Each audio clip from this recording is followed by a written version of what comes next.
with the first pick in the 2025 NFL Draft, the Tennessee Titans select Gerald Bourguet.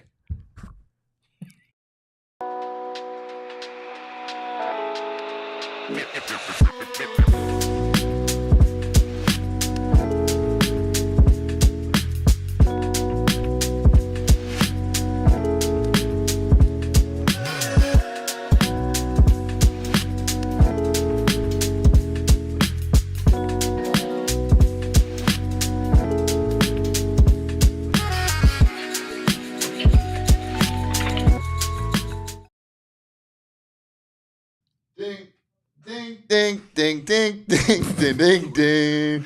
Did it, Nash. Steve Nash. Psychos and Sickos unite for what's going to be another special edition of the PHNX Sun Show, coming to you live from Studio K, presented by Circle K. Of course, join the inner circle for free by downloading the Circle K app today at participating locations, and of course, terms and conditions apply. We have no intro music except for...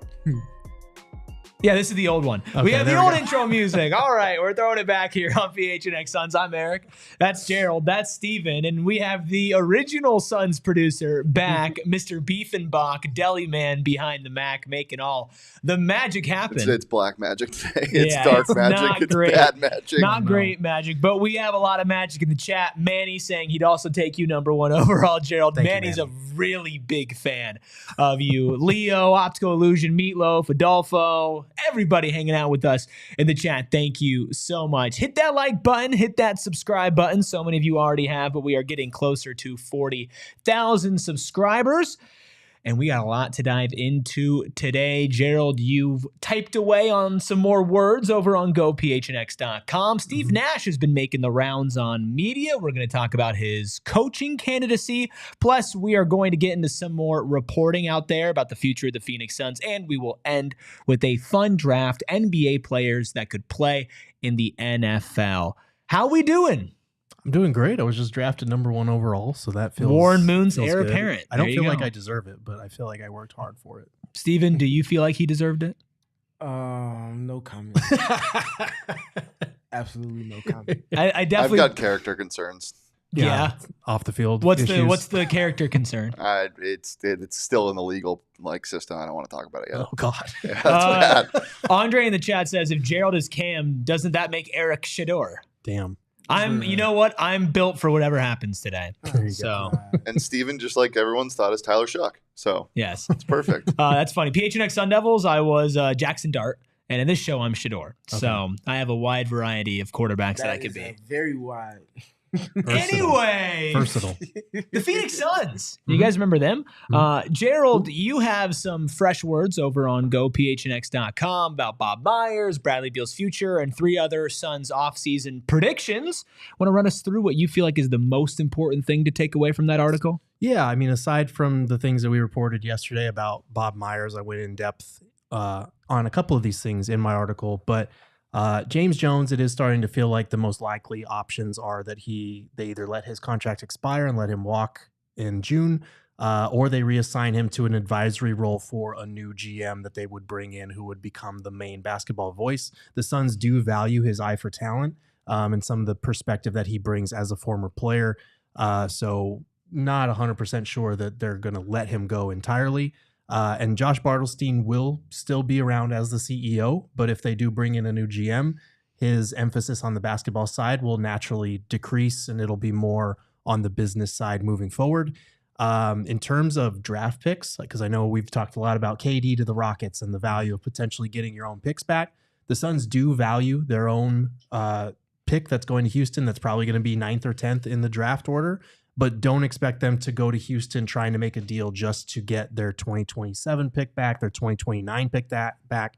In their minds, they do not think they're going to be bad enough for those picks to be relevant. Like, think about how many times Matt Ishbia has said, you know, we're planning to compete. Just because they're retooling this summer does not mean they're planning on going through a rebuild. And I think in their minds, trading for those picks would mean that they're planning on being bad and those picks having actual value. So something to keep in mind there. And then the last 2 things, if there is a new GM, it might be difficult to envision a scenario where Kevin Durant does come back to Phoenix. even though there has been a lot of buzz about the head coaching search maybe impacting that. I feel like there's the higher chances that he is traded. If the Suns can't get proper value for him, maybe that opens the door. And then the last thing, the likelihood of Bradley Beal being back next year is very low. I'm not going as low as Gambo. I think he was saying there's a 0% chance. I'd probably put it at like maybe 5, but probably going to be gone if they can't trade him. It's looking like maybe they would waive and stretch him and try and buy him out, maybe around 80 million, 90 million. If they can get him there, they do have to buy him out and then stretch and waive his salary over 5 years. And there's a certain threshold they have to get under to do that. Stephen, that was a lot. What was your biggest takeaway from Gerald's article? I think the insight for picks and how that pertains to the Kevin Durant involvement trade-wise. I think getting that insight and that clarity going into a offseason that's going to have heavily implications one direction or the other, I think it helps to set a tone in terms of the base of thinking that they're going to be operating from. It's not just going to be picks because they're their own. The trade has to make sense, and I think that if you apply that context to any other situation that KD might consider for a location to go to next, if that does happen, I think that should be applied to it. The picks thing is just more confirmation that they're not going to trade Devin Booker in my mind, because if they were, then they would be wanting those picks back, and that's what they would go hunting for with Houston. I think the Bradley Beal thing is interesting. It's like, are you going to go to Beal and be like, hey, man, you owe us one for screwing us over? Take less money because we need to buy you out. Yeah. I mean, that whole situation and the fact that that money might be on the books for the next 3, 4, 5 years is so depressing to me, because you know that this team is not tanking, right? So you're going to balance it. You don't want your own picks. You're not going to tank over the next couple of years, but you're also going to be paying somebody every single one of those years to not be on your team, or at least prospectively if he's not still there. Yeah, and it's a long-term detriment, I think. It depends on what figure you're able to agree upon, because obviously if Bradley Beal is taking a buyout, he's taking less than the full just under 111 million he's owed over the next 2 years. So even the concept of getting him down to 80 million and spreading that over 5 years, that's about 16 million that would fit beneath the threshold. It's great for the Suns. For Beal, though, obviously you're losing about 30 mil. The question is, can he make that up with his next deal in free agency? I think he can. Like a 2-year, $30 million deal is not out of the realm of possibility. He would still be getting his money from the Suns plus his new contract. It would just be from the Suns a little bit more spread out, and he would have to find a new deal elsewhere. But I think there would still be interest in a guy like Bradley Beal. He's not a 50 million or maybe even a $30 million player, but 10, 15, 20 million, I think a team in the NBA would still give him that, and he could make up whatever he sacrifices in the buyout with a new contract to maybe play somewhere else where he's a little bit more wanted or maybe a better fit. So as much as people are going to say, well, why would he give up that money? Maybe he wants to get out of Phoenix. Maybe he could make it up on the back end with his next deal. How old is Bradley Beal? 31? 31 or 32, I think now. So in terms of how 31, okay. In terms of how a front office might be looking at him as an asset, he is a player that still is considered in his athletic prime, usually having to like 33, 34 at the latest to do so. That lens gives opportunity to rebuild an image in a sense, maybe in a different situation. And if we're talking about players that are above average, that are in need of a new scenario, new situation, a breath of fresh air, no one hits that more than Bradley Beal right now. So thinking about it and looking at it from that lens, I can see him accepting and basically betting on himself, but in a different way than Tyus Jones did in coming to the Suns. Yeah, we've seen a long running of betting on yourself not going right, whether it's Dennis Schroeder or Tyus Jones. So he might want a little more stability. I think that's a conversation that we can unpack as we get later in the summer as well. We do have a lot on deck today. Like goal still 125. Thank you to all the psychos and sickos hanging out with us on a Friday afternoon. Hit that like for yourself for making it through another week and making it through with PHNX Suns. We are going to be talking about Steve Nash's appearance on the Young Man in the Three podcast. With Cam Johnson, we'll be getting into clips on Nash talking about judging coaches, making adjustments in the playoffs, and what true leadership really is, and deciphering if what we're hearing from Steve Nash is enough to convince us to have the former franchise legend come back and be the next head coach of the Phoenix Suns. But there was something else in that podcast with Tommy Alter, Cam Cam Johnson and Steve Nash that caught a lot of Suns fans' attention. And that was where they were podcasting from. I'll let Cam Johnson tell you. Where are we right now? We're in Scottsdale, Arizona. Beautiful, sunny Scottsdale, Arizona. Where specifically are we in Scottsdale, We're at my Arizona? house in Scottsdale, Arizona. Live from the Live new from the house house. in Scottsdale, Arizona. Live from the house that is nowhere close to being completed, but we're here. Not to put you on blast, but so nice and new that there's still tags on the pillows. Well, because we're not sure if those pillows are going to stick. Smart man. So until everything is set, anything can go. Anything can get cut. How does this, what year is this for you in the In the league? NBA? Yeah. I just finished 6. How does this compare to your year 6? Oh, Year come on. 6. Year 6, I was in like a townhouse in Dallas. Great. I liked it, but definitely not palatial like this. Yeah. This joint, definitely not. Palatial. Dropping palatial is crazy.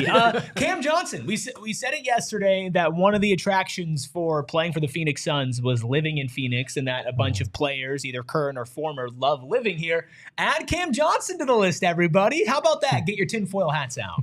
Yeah, let's go ahead and keep an eye on when Cam Johnson hits free agency. Not that we hadn't been doing that already, but he loves it here in Phoenix. We know last year he was out here a lot playing golf, and I saw him at Summer League last year. He was super tan. And he gave Gerald a hug. He just wants to move back to be closer to Gerald. Don't we Is that all? what it is? Yeah. Number 1 draft pick.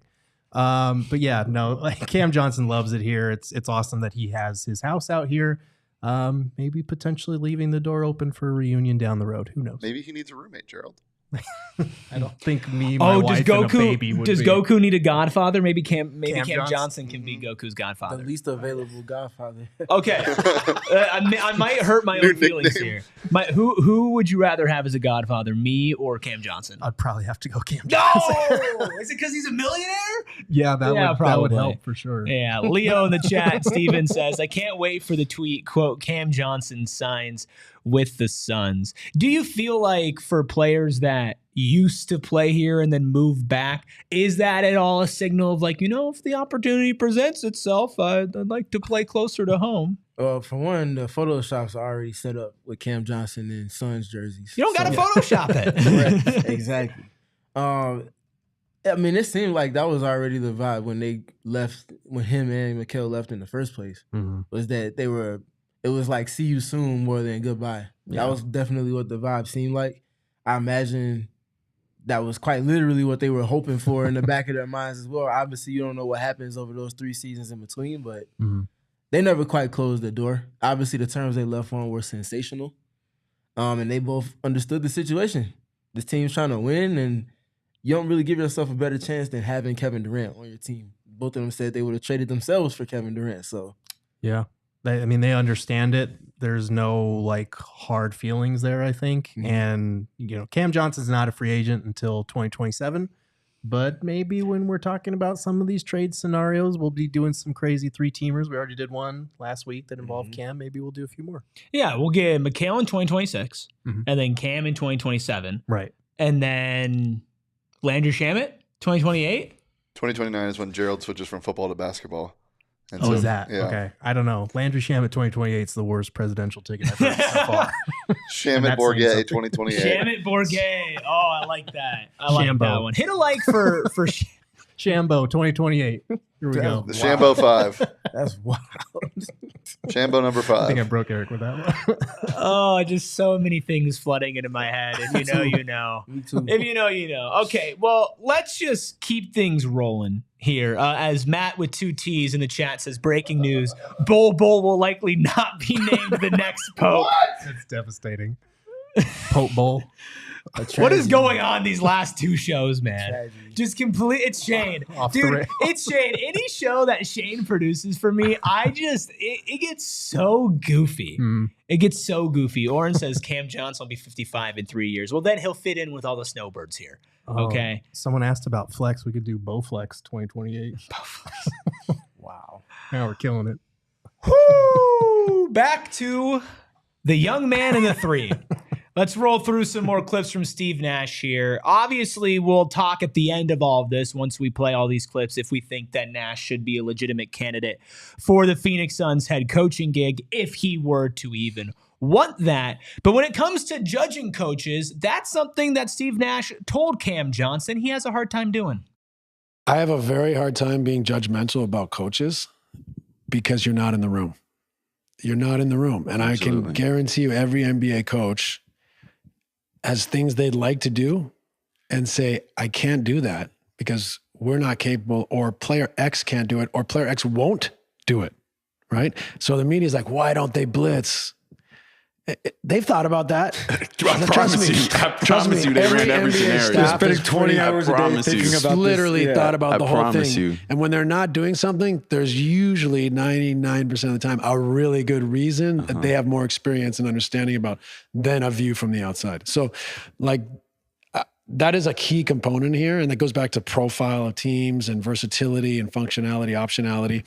But like a lot of times, the adjustment game is fun. It's great. And it's nice that the media wants to get involved and weigh in, and even fans. But the reality is, if you're not in that room, you really don't know what the process has been and what the possibilities are. I think we've done a great job of prefacing all assessments of a coach's decisions with that before diving into what we think or what we may have hoped to happen. I think that's very relevant if having conversations, because we just quite literally aren't in those rooms. Mm-hmm. That being said, though, there are certain situations where that matters, but there's also non-negotiables that should not be happening. And I feel like we saw the anomaly type of ladder situation this season with Mike Budenholzer in multiple instances. Yeah, I think there's a lot to what Steve Nash is saying for the average NBA coach, or for like, because every fan base is going to nitpick everything their coach does, especially when they lose. Yeah, like coach of the year candidates, coaches of title contenders, their fans are going to pick apart everything they do.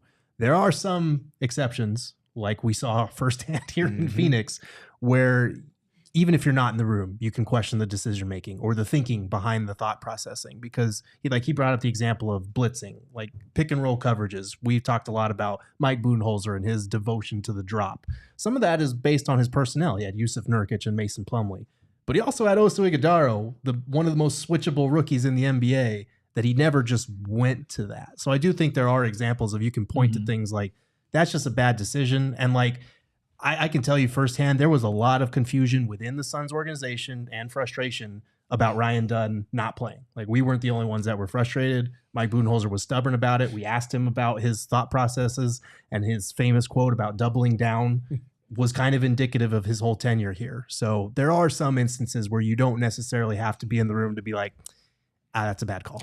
Yeah, I remember sitting down on one of our post-game shows, and I'm like, I never say that I know more than anybody who works in the world of basketball. Like, I'm just not that kind of guy. I know some people who don't work in basketball think that, or think that they're smarter. I don't.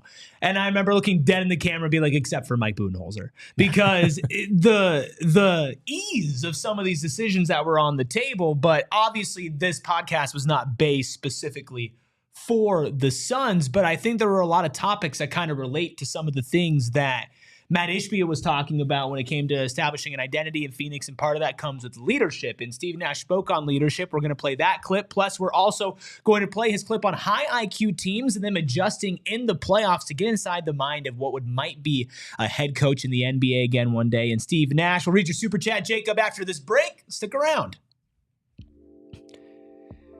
If you didn't get gas yesterday, well, you missed out. You should have gone to Circle K, and if you're not already a member of the Inner Circle, then you are behind the 8 ball, because yesterday, I personally, saved 40 cents off per gallon when I filled up at Circle K. Did you save money, Gerald, yesterday? I already had a half full tank, so I did not, but I probably could have topped it off. See, I planned it out so that I ran out of gas yesterday. Well, because you can still get 20 cents off.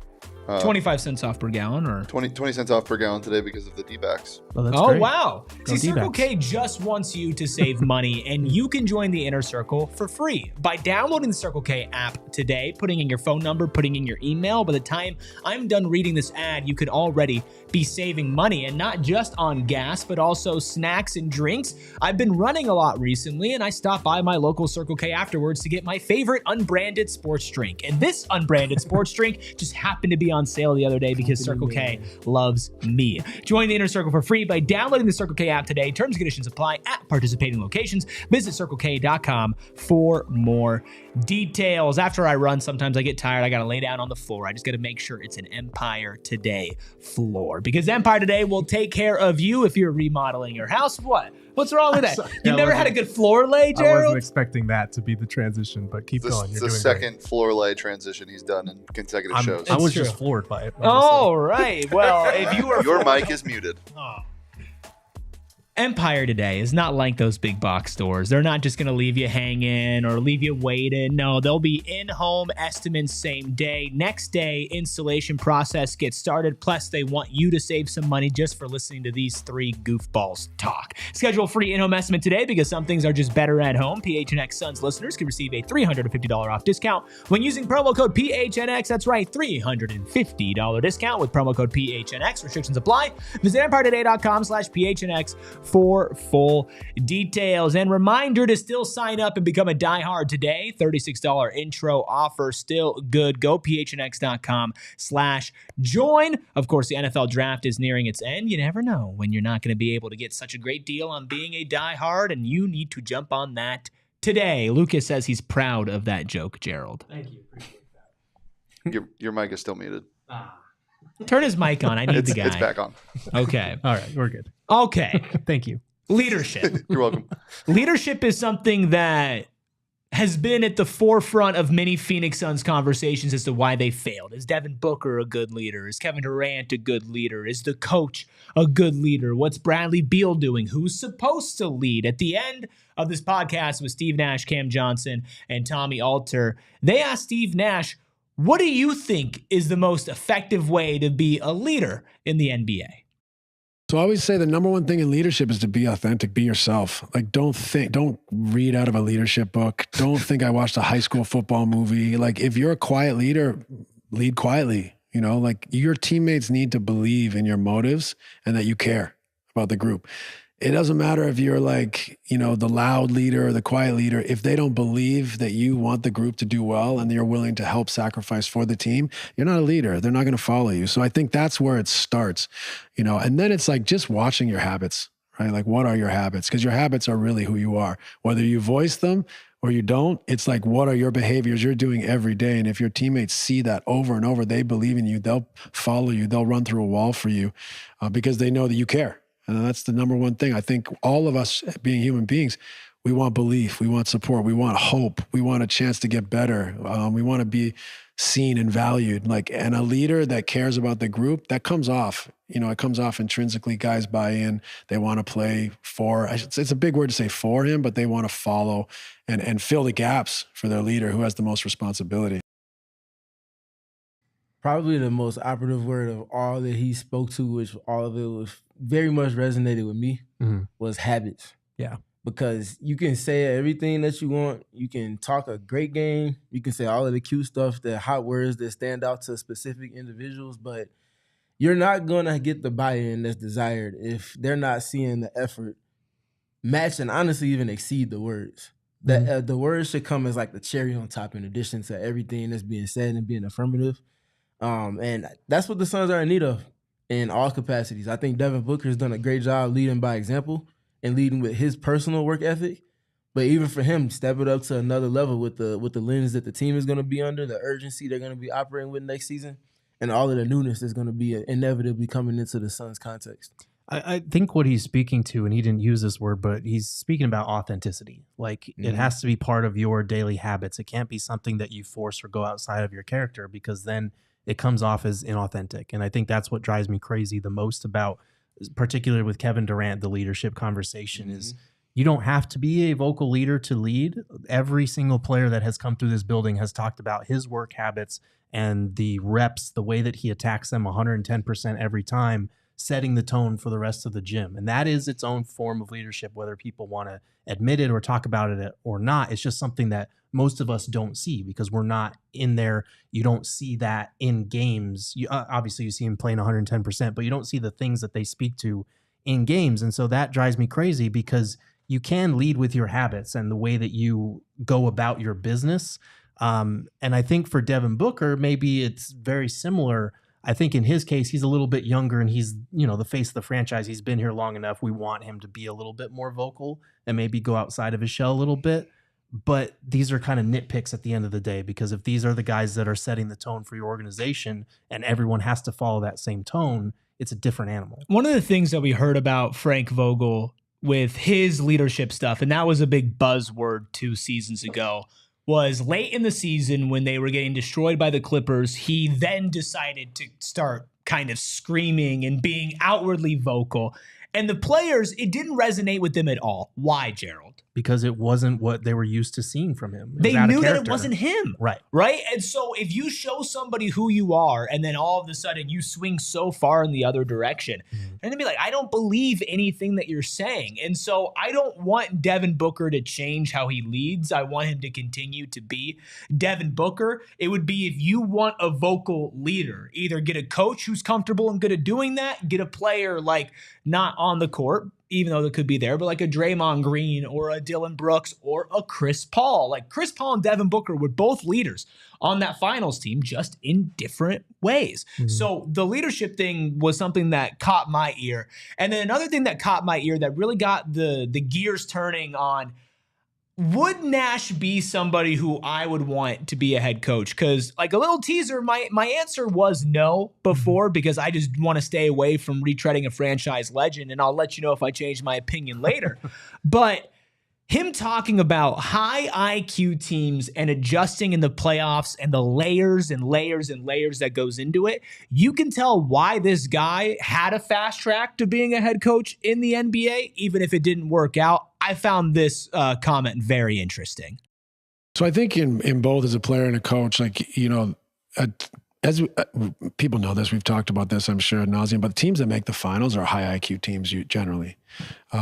They're often able to make adjustments. Some like teams are just able to read and react. Like you think of Nick Nurse's Raptors, like defensively, like it was chaotic. They were in the gaps, flying, running people off the line, but they were so good at reading. He flew by, ran him off the line. The next guy came, they packed a pin again, got back in the picture with a second effort. Like I'm almost not sure all of it was scripted, right? But they were high IQ. They could read and react. They had toughness, mental resolve, all that stuff. Other teams don't have that profile. They're not a high IQ team. So you're limited in what adjustments you can make, especially against top playoff teams. So I think part of it is the profile of the group. Like I'd be very interested to see how many adjustments the Lakers can make, not because of the IQ's not there. They are, I think, a high IQ team, but their profiles are all pretty similar. There's a bunch of kind of power forward type dudes out there that maybe aren't the quickest, but they can be physical. They can switch. They can make it hard to get in the middle. So I think sometimes you have to look at the profile of the group. Like what adjustments are we capable of making and capable of making effectively? The other part of it is we always talk about adjustments, but a lot of adjustments don't work. But just because you make an adjustment doesn't mean it works, right? So I think there's a let's be ourselves better, and then there's sometimes a blink. Okay, we got to change. The high IQ thing really stands out to me because, and I don't think anyone on the Suns was low IQ or that there were a bunch of low IQ players on this team, but you watch how other teams execute and their chemistry with each other and their understanding of being able to read and react and all these different things that you see the good teams do. And the Suns just didn't have that. And whether it was IQ, whether it was buy-in, whether it was trust in each other or all of the above, you just didn't see the Suns, especially defensively, make smart plays, make smart rotations, make necessary rotations.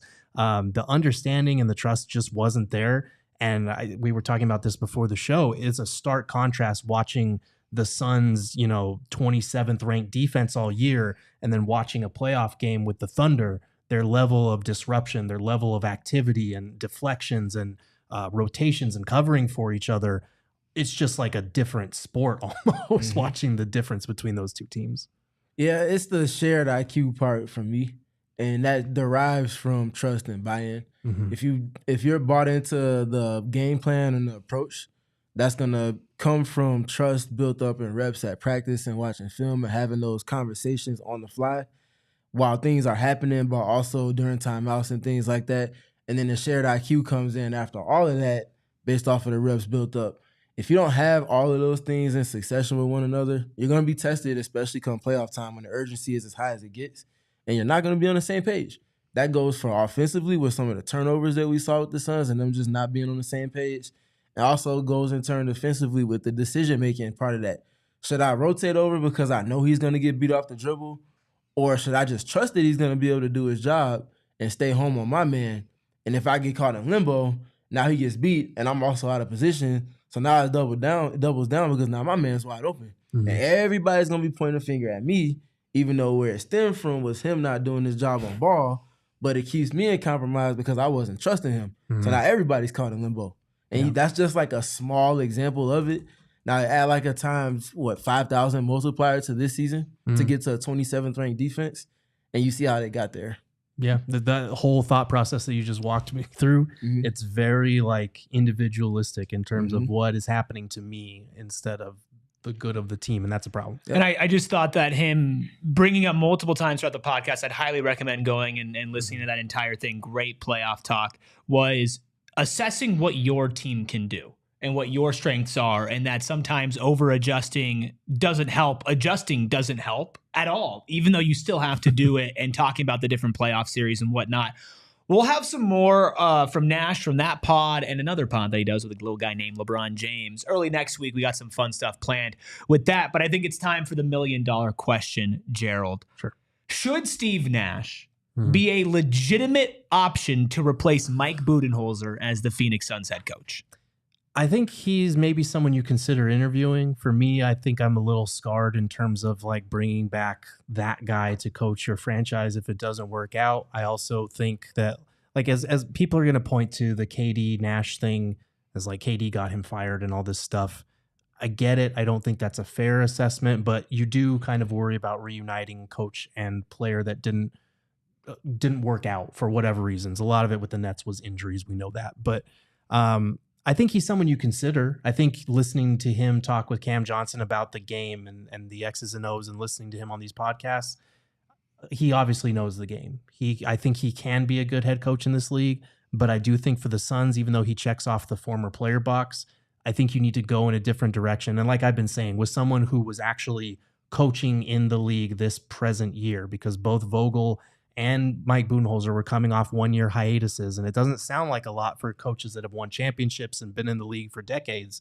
But even that 1 year away from the game where you're not locked in every night, I think it can make a difference. So I'd rather have somebody that was, fully in it this past year. I would not like to see Steve Nash as the head coach. There's a few reasons behind that. I feel like the experience part is a big piece of it for me. He just kind of got springboarded into the head coaching realm, and I don't feel like that's fair to him to have been in that situation, especially considering the team he was coaching, the highest of high in terms of expectations. And when you don't even get, you get, half a toe size away from getting to the finals? Yeah. That's tough, but people look at it like you didn't get the job done, and that's not necessarily fair to him, but being a head coach is not fair. I would love to see Steve Nash be brought in as an assistant. I would love to see him be brought in as the offensive-minded assistant coach, maybe the lead assistant coach potentially to whoever might be the head coach, and start to kind of have that on the sideline, game-by-game experience with the game planning and things like that, and also applying the lessons learned from his time spent with the Brooklyn Nets. I think he has a breadth of knowledge, not only as a coach, but obviously even more so as a Hall of Fame, one of the best point guards of all time, one of the best basketball minds ever. I think that's a lot that could be brought in that particular role, which could then lead to him eventually finding himself manning the sideline for a franchise again. Yeah, I like that middle ground. An assistant coach, and I even think somebody as a GM as well, maybe for Steve Nash, because he talked about how to build teams, how to build culture, or being a consultant. I'm not talking about him being hired as president of basketball operations for the Suns this year, but just more the fact of getting him in the building, helping establish this culture that Matt Ishbia had said so many times they're going to try to do, because he also in this podcast, and we don't have the clip, but talked about the culture of the Suns teams that were really good in the playoffs and how they survived and how you have to stay mentally sharp. And I think just having somebody who's a multiple-time MVP, who is a legend in this league, And the coaching stint in Brooklyn, I don't feel like players are going to hold that against him as much as fans are going to hold that against him. I think his voice would be very well respected. That being said, when it comes to him being a head coach, my hesitation does not come from him being out of the game for a little bit or maybe not having the experience. It's more of the risk of taking a franchise legend, somebody who many people think is the greatest player to ever wear the jersey, and I think it's a completely understandable stance to have considering he won 2 MVPs with this team and his tenure here. Taking that and putting him in a volatile situation where the last couple of head coaches have been fired, where there's been movement among the players, where the team has been disappointing and the fan base has been completely out of it. I don't want to drop a franchise legend in that situation because if it goes wrong, it's going to be impossible to separate those two things. Even if you say it, Gerald, it's still going to intrinsically be tied together. Steve Nash, the player, and Steve Nash, the coach of the Phoenix Suns. Yeah, and it is unfair because what he does as a coach with this franchise or any franchise shouldn't tarnish his time here. Like, the man played for the Lakers, for God's sake. Like, that was the thing that happened too. Got to bring that up. But like, they should be kept independent of each other. And if he was to come here and coach, that would be tough if it doesn't go well. I think I would be able to separate the two, just because they're totally different animals for me. But also, you have seen former players come back and coach here before and actually find success. So it'd be hard not to, as a fan, look at those past examples and be like, well, why can't Steve Nash do that for us? Hopefully he can. And I don't worry about it, Stephen, because I think it's impossible. I think Steve Nash, and it's funny because the JJ Redick comparisons and the LeBron podcast and all of that, it's a little cheap and cheesy, but I don't have a doubt that the next time that Steve Nash is a head coach, he could be a great coach, even here in Phoenix. It's more just the risk of the other side of it involved. Yeah. That's it for me, and that's why I would like for him to kind of be eased back into that because he was just quite literally just thrown into the fire. I don't think he had any coaching experience that preceded that opportunity with the Nets. He was like the Warriors shooting coach as an assist, with KD. That's like a consultant type of thing. That's not, X's and O's, game planning, in-game adjusting, reading the temperature of the game from the side. Like all of those things that come with being a true head coach. Didn't really have those reps, and I felt like that was a competitive disadvantage for him at times.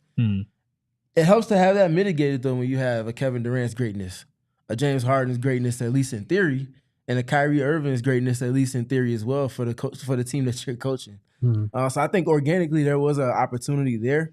Just wasn't on the best of terms in terms of him. I think if he had that opportunity this go around now, things would be different, though. I agree. Let's read a couple super chats before we hit our break here, talk about some reporting and then a fun draft. Jacob with a $5 super chat says, if we get Nash, what white guy is LeBron picking for his next pod?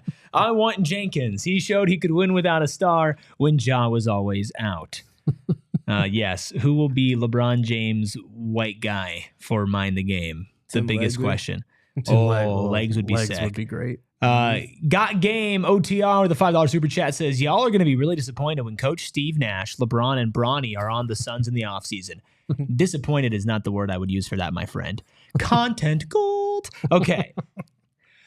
We have some reporting from Brett Siegel and so much more to dive into on the other side of our final break.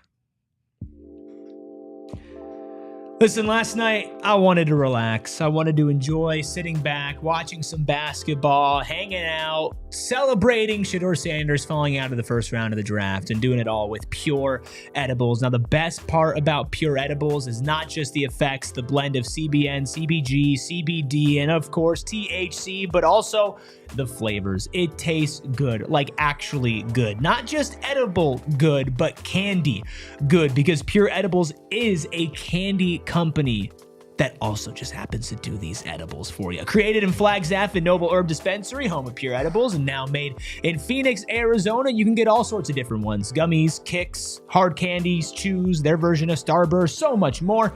And of course, you can find them at over 130 dispensaries in the great state of Arizona. Once again, make sure you check out Pure Edibles at one of the over 130 dispensaries across Arizona. Plus, if you are trying to go to a playoff game, maybe you don't live in Phoenix, so you do live near playoff basketball, check out Game Time. Of course, 3 games tonight, playoffs going on, and I think you can get a real great deal. No, I know you can get a real great deal over on Game Time, but if you're also a Suns fan trying to escape the reality of what basketball is for you right now, you can go watch a show, whether it's a musical, whether it's stand-up comedy, whether it's a concert. Game Time has you covered with Game Time picks. You can filter out the fluff, find the best deals for the best seats in the house, get your view from that seat, all-inclusive pricing, a price match guarantee, and so much more with Game Time. Take the guesswork out of buying tickets with Game Time. Download the Game Time app, create an account, use code PHNX for $20 off your first purchase. Terms apply, but again, create an account, redeem code PHNX for $20 off. Download the Game Time app today. Last minute tickets, lowest prices, guaranteed. Hit that like button. Hit that subscribe button as well, you real psychos and sickos. We will be drafting NBA players who would be good NFL players at the end of the show for some Friday Fun Day. But before that, Gerald, Brett Siegel has some reporting on a potential Kevin Durant trade, what the Phoenix Suns are going to be looking for in it, and who they could be trading with. Yeah, shout out to our guy Brett Siegel over at Clutch Points. He's been tapped in recently, has a lot of good sources around the league. The first quote that stood out was, "It's certainly not a given that Durant will be moved in the coming months. Ishbia and the Suns will not accept less value in a trade involving Durant than they initially sent out to get him." At 36, Durant is still one of the most dynamic scorers in the league, and Phoenix understands they would be aiding any team's championship pursuit by handing them the future Hall of Famer on a silver platter. He also mentioned that none of the big three were pleased with Budenholzer's coaching, and immediate change was needed. And who the team hires next as their head coach will have a clear impact on Durant's future. So a couple of things there. I do think the Suns are going to hold out for value. I don't think they trade Kevin Durant just to trade him. And I think there will be more of a market than people are anticipating just because he is Kevin Durant. But at the same time, you're like the whole line about getting as much value as they gave up for him. That's just not realistic. You're not getting that it's much posturing value. season. It is. It's you got to throw it out there, Stephen, because if you don't, somebody else is going to say, "Oh, Kevin Durant's gone," and they're not going to get anything for him. Yeah, that was just an automatic type of answer. Yeah. Was not surprising to hear that one. Hopefully we see them stay aligned with that, though. I will say that. I mean, is there a chance that they hold their ground and there are multiple suitors for KD and KD wants to go somewhere, but because they don't feel like they're getting enough value back, they go, well, we actually have the control here.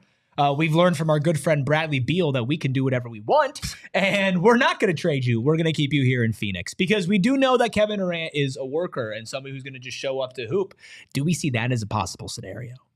Well, for me, I've been saying all along, KD has never stated that he wants to go. He might have given options for teams if a trade does have to happen, but he's never said, "I'm done, get me out of here." Because of that, I feel like it's not out the realm to think that he might potentially be back. If it's that they can't find a trade that makes sense for them, or they just don't feel like they're getting the return that they need for KD. So I can see it. Honestly. Right. I think there is still an avenue where he's back. I don't think, because we have heard Brett Siegel now, I think Chris Haynes alluded to this as well, that like the coaching search could have an impact on Kevin Durant.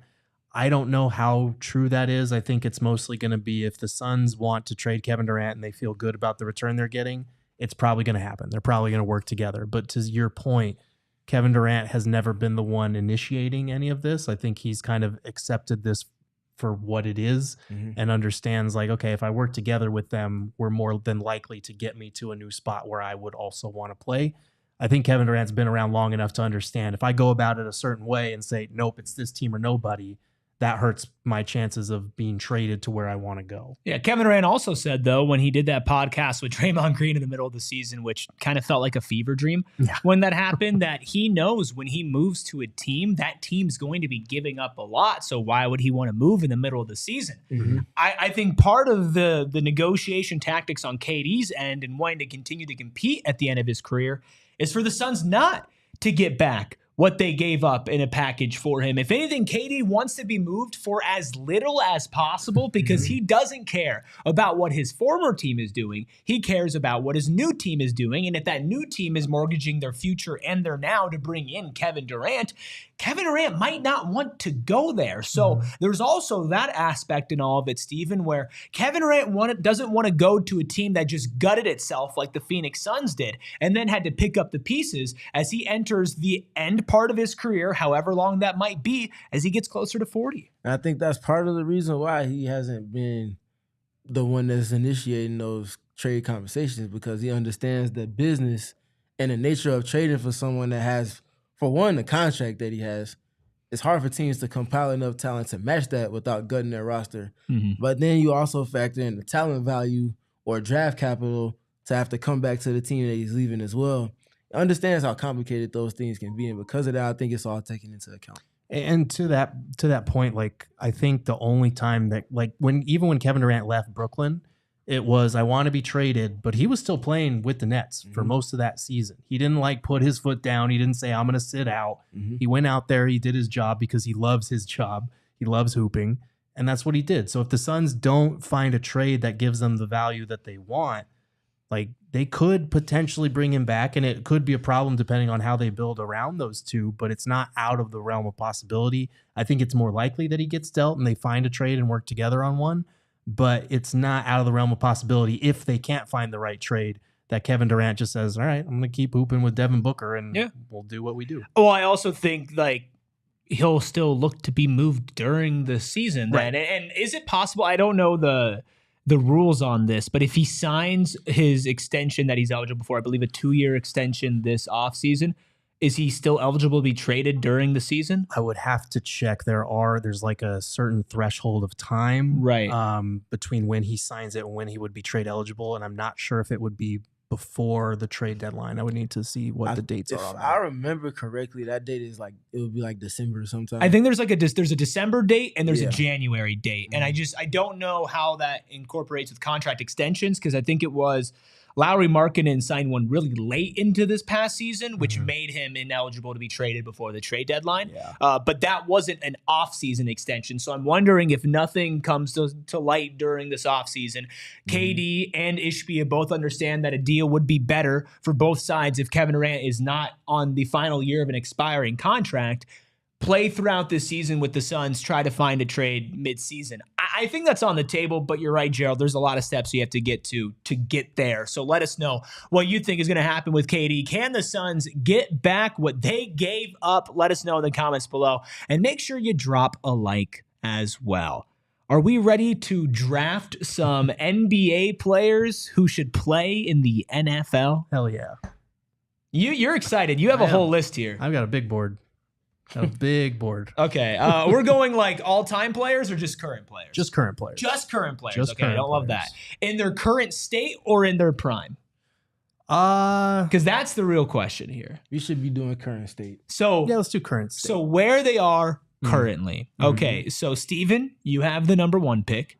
Gerald, you have the number 2 pick. Okay. I have the number 3 pick. This is a snake draft, which means it's a snake draft. So I'll get 2 picks on the back end, and then we'll go back, Gerald, Stephen, and so on and so forth. So, chat, should we hide the chat, or do we want to keep chat up? We can keep the chat up. Whoa. Shane said hide the chat. Okay, so goodbye, chat. Parameters being set. Are we drafting as if we're drafting like a 5-man lineup? Or what's the... I think...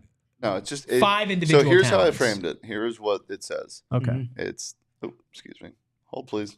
Hold it. NBA players as NFL draft picks. Okay. By the way, new cartoon head. So how will we be For those who judging? care. How will it be judged then? Off of whose team would be the best? I think just who collectively Probably. had the best draft. I think what I want to do, or in my mind, is player and position, so that we kind of have an what I'm idea, getting at. right? So it's Okay. like I'm drafting so and so to be a so and so. Sure. Okay, so Okay. we need. That's why I'm so asking. do we want to go round by round, or just at any point in the rounds you got to? You can pick whoever you want. You can pick 5 So we quarterbacks need- if you want. Okay. Who would be But the we best just gotta NFL gotta players? designate what position. We're What putting in. position each pick is. Okay. Okay. Cool. So, Stephen, you are on the clock. We are firing on all There we cylinders go. today. Nailed it. With the first pick in the PHNX Suns player draft, Mm-hmm. Stephen Frijon Gardner is selecting Nikola Jokic Ooh, with we his got a number one quarterback. pick at quarterback. Yep, I was thinking about that. Can Okay. never outsmart him. Nothing he hasn't seen, no pass he can't deliver to any type of athlete. Mm-hmm. Any And mobility he's also questions 7 there? feet tall, so it doesn't matter. And no mobility questions there? Not worried about it. You saw that man sprint in game 1? Very surprising speed, and you know That's there's a cliche straight line that comes speed. with that. I don't hate the pick, Gerald. Jokic off the board, number 1. I think if we were just doing an NBA players draft, he also would have been first off the board. So dual sport athlete, Nikola Jokic. Lots of ways that you could go with the number 2 pick, Gerald. There's a lot of good NBA players that could be good NFL players. I'm gonna go with kind of the obvious though. I'm gonna take Zion. Dang it! Zion is gonna be probably my running back. I'll put him at running back. Mhm. He's gonna. What bull other those position people. is you think? Defense. Yeah, he's an edge. He's 100% an edge. He's an edge. I'm not using my number 2 pick on an edge. I'm trying to play the being a people. Jamal Lewis type. And edge is the most premium of premium positions. I hear that. I'm trying to win votes on Twitter, man. I'm not trying to Yeah. Zion as an edge. Who's going to look at that on Twitter Taking and an feel edge moved? rusher Come is on. number 1. Give me that running back. I mean, taking the edge rusher as number 1 is like the thing that happens in the NFL draft every year. This ain't the I don't know. NFL I draft. literally don't know what he's. That's a premium position. This ain't the NFL draft. This ain't the NFL draft. This is sure. a 5-player PHNX draft. sure. Well, it's a Come on now. it is a premium position. Edge rusher is. I would not put Zion at running back. I'll tell you that. That's way too much wear and tear on his weak little bones. Okay. He's going to get me a touchdown a game for a full season, and then we'll never see him again. I can live with that. That's fair. Okay, so I have 2 picks here. Quarterback, obviously a premium position. I think there's somebody that has a lot of what Jokic has, but mobility, I think even in his old age would be good. I also am very tempted to take 2 players that are very much tied together. Give me for my number 1 overall pick, I will take LeBron James as a quarterback. LeBron James as a quarterback. I think LeBron in his athletic prime, I would take wide receiver or maybe like a safety, somebody that can read the defense and make these big plays. But in his advanced age, I think being a quarterback, he's still athletic, he's still mobile, he's one of the best passers of all time, and I think he'd be able to dissect the game on a great level. Plus, you can use him in multiple different ways as well, trick plays and whatnot, in a way that I don't think you could do with Nikola Jokic. Hey, you better watch your mouth. That man got great hands. No, but I'm just talking about like putting Nikola Jokic out to run a route. Like that's not going to go well for Nikola Jokic. That's what you think? Especially That's what you think? Especially when I take my safety. Mm-hmm. Oh, here we go. Give me Amen Thompson. I hate you for that one. Yeah. Amen Thompson at safety. I was going to put him at wide receiver. So wide receiver was the other option I was going to take him at, but I want somebody, his defense is where he's really known. So Amen Thompson, safety. Okay, well, let's see. Yeah, Zion and Amen were kind of my 2 top prospects here, so I'm going to have to think about my strategy moving forward. I am probably going to take... Give me Anthony Edwards at wide receiver. Ooh, good pick. He's got that dog in him. We know he can elevate and detonate. So yeah, it's a great pick. I like it. The midair control is going to be big for a wide receiver on those jump balls too. For sure. I think. Yeah, I think that's a fantastic pick. Okay. You know what works well with gravity is when it's naturally already on your side. Yeah, that's fair. Towers, Uh-oh. things like that. Oh man. Give me Victor Wembanyama. Oh man. You just Wide got tall receiver. Guys, huh? Wide receiver. Wide Wemby at receiver. All that receiver. vertical Okay. stuff, all that vertical Yeah. stuff counts until you got somebody that doesn't have to jump to go get it upstairs. Wemby at wide receiver is definitely something. Do we have any concerns about the KD? You remember that video of KD struggling to get off the line? Yeah. Do we have any concerns about think Wemby so. there? Nope, because that video of Wemby playing soccer a couple of days ago been that's fair. circling and moving very well, I would say. So, no concern there for me on that one. Okay. And then with my next pick, we can stick in the tall athletic category. Mhm. Maybe a little bit older, but still run and jump man. Giannis Antetokounmpo. Okay. So I'm going name and height. I would put Giannis as my other wide receiver. Okay. Jeez, that is crazy. That's a lot of length to contend with. I hope there. y'all can go upstairs and get that. Just a peek behind the curtain. Shane had to run out for a sec, so this is Leah behind the Mac, and Stephen is just drafting the hardest to spell names. I'm scrambling back here. I haven't You can just do first names. Giannis It's easier. Giannis is fine. Yeah. Yeah, Giannis is perfectly fine. at wide receiver. It's a good team, man. It's a good team. Okay, so it's to me now in round 3 here. The all dog team. I know. Who you got next? This is going to be interesting. Yeah, I do have an all dog team, and I'm going to continue that trend probably as this draft goes. Give me. Ooh, this is tough. Man, I got some options here, and I'm struggling to pick defense or offense here. You have two offensive players right now. I do. I probably could use a defensive player. I am going to go with Josh Okogie as my linebacker. Wow. Just the vision, the ability to pick off passing lanes. And I know that dude, if he got a full head of steam, could absolutely sack a quarterback. Okay. You know what? I like it. I don't know if I would have gotten Okogie this high. I think you probably could have gotten Okogie later in the draft, but potentially, I don't hate the pick. I got a lot of offensive players high up on my list still. No, it's fair. I think that's completely fair. I need an offensive player to pair with LeBron, your quarterback and your wide receiver. Give me Shaedon Sharpe. Oh, that's a good pick. Shaedon Sharpe as my wide receiver, possibly the highest jumper in the NBA, somebody who can go and get it. And I think that he would get it as well. So I got a lot of flair, athleticism, skill. It's time to play some football. Okay. It's time to get down in the mud. Were we not doing that? Okay. No, I mean, we are. Okay. Give me off the edge. Isaiah Stewart. Oh no.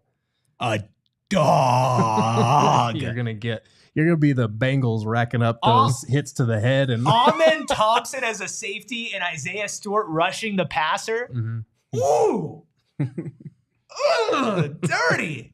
Dirty. Okay. A sport where he can actually put somebody onto the ground and not get penalized for it. Yeah, that's so true. let's just update everybody where we are right now. With the first pick, Stephen took Nikola Jokic, and his following picks, 2 wide receivers, Victor Wembanyama and Giannis Antetokounmpo. And Gerald, with the second overall pick, took Zion Williamson, controversially as a running back, then Anthony Edwards as a wide receiver, Josh Okogie as a linebacker. I have 4 picks. LeBron is my quarterback. Amen Thompson is my safety. Shaedon Sharpe is my wide receiver, not Shannon Sharpe. And Isaiah Stewart is my edge rusher. Okay. So, Gerald, you're back on the clock. Yeah, I'm gonna go ahead and take Aaron Gordon as my tight end. We know he can elevate. He's got a sturdy frame, physical player. I think in the end zone, he's going to get a lot of targets and convert a good amount of the time. Yeah, I like that. He's very tight end energy. He is. For sure. Your last 2 picks, Stephen. Yeah. First, I'm going with at safety. There's a litany of options. The one I settled on just because of the effectiveness this past season, Dyson Daniels. Oh, nice. Playing safety for great. me. I got Dyson in space, making reads, breaking on the ball, interceptions, deflections.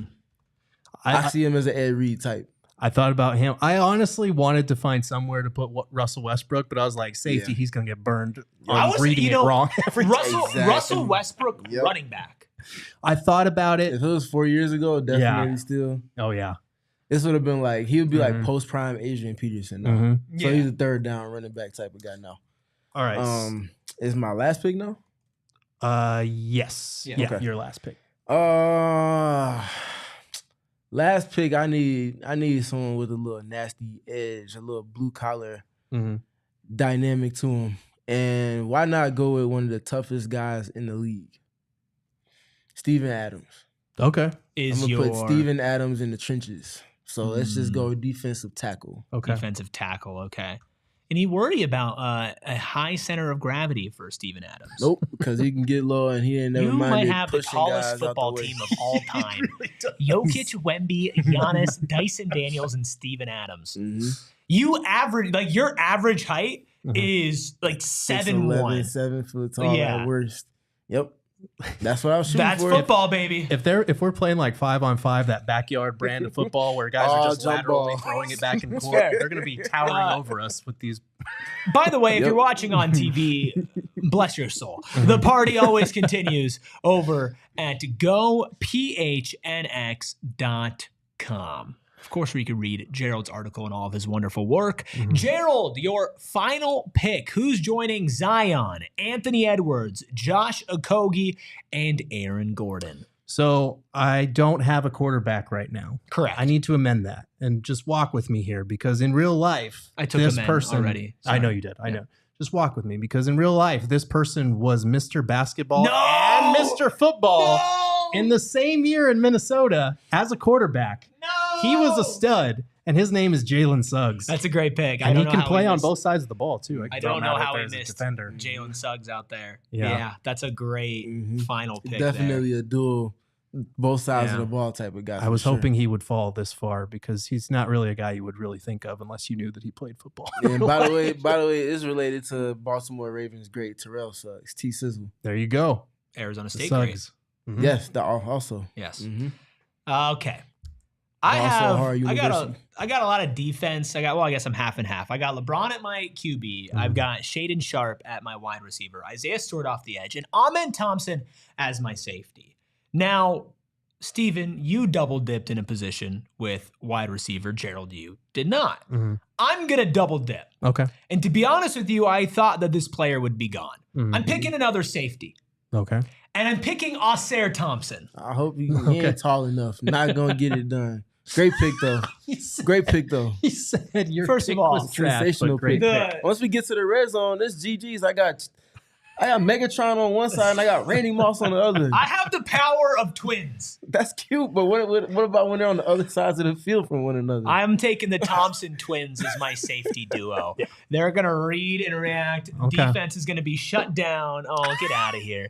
Get out of here with the too small. Get out of here. Oh, Isaiah man. Stewart is going to be sacking Nikola Jokic every 5 seconds. So What if he can't rush for 5 seconds? who's your offensive line?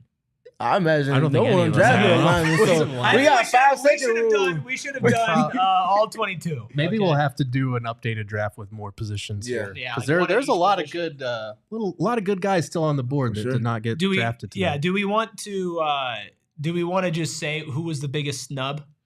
Who was our biggest snub? For me, it was either Russell Westbrook. I did think about Paolo Banchero for tight end. Mhm. Lou Dort. That was Lou my Dort snub. was in there. That was my snub. Any offensive linemen? I thought about putting Steven Adams at offensive line. Yeah, Steven honestly. Adams had- at like center. I had Jonas Valanciunas out Yep. there. I thought about Gershon Yabusele. Zubats. Yeah, Oh, where Gershon, does yeah. Rudy Gobert fit in here? No, I'm kidding. He's in I the promise I stands. wouldn't say it. Damn it. I'm sorry, everybody. Okay. Uh-huh. That is going to do it here on PHNX Suns. Thank you all for your craziness, your psychoness, your sicko-ness. Let us know if you think Steve Nash should be the next head coach of the Phoenix Suns. What's going on next with Kevin Durant? We will be off for the weekend, barring any breaking news, but we will be back on Monday at 3 p.m. In the meantime, you can, of course, read Gerald's article if you haven't already. That one's free for everybody on the website. That one is not locked for diehards, but if you want to become a diehard, you can do so for just $36 right now. Go phnx.com/join.